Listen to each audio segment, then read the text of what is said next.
ماتت السيدة رقية إلى مولاتي زينب قائلة وهي بقرب رأس أبيها الحسين عليه السلام، فقالت لها يا عماه ورد كنا ذبنا بيوم وبليلة،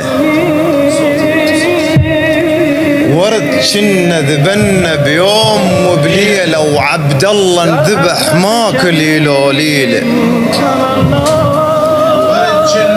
ورد كنا ذبنا بيوم وبليلة، وعبد الله انذبح ماكل لوليله.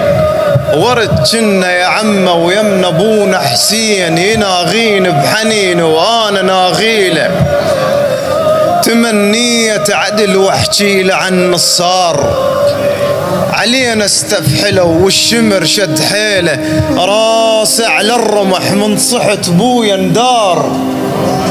راسه على الرمح من صحت بويا ندار، اظن عطشان ابوي اميه وديله، يا عمه وداعتك ما بيه نقل جدام، ترى الفاقد عزيز الصير بيميله، الورد يذبل اذا عطلت عنا الماي، مثل المال وادم مات حاميله، الغريب يظل غريب ايش ما تريد الناس،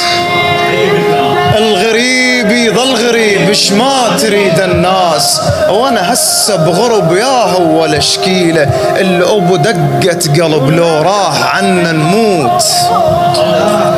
الابو دقت قلب لو راح عنا نموت، عنده هموم هسه ورايح اشكيله، واحكي له سوالف ما تمر على البال،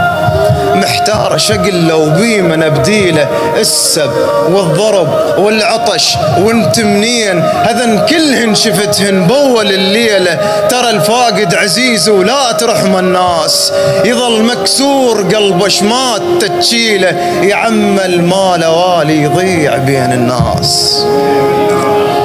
يا عم المال والي يضيع بين الناس، ما حد يلتفت لشمان هد حيله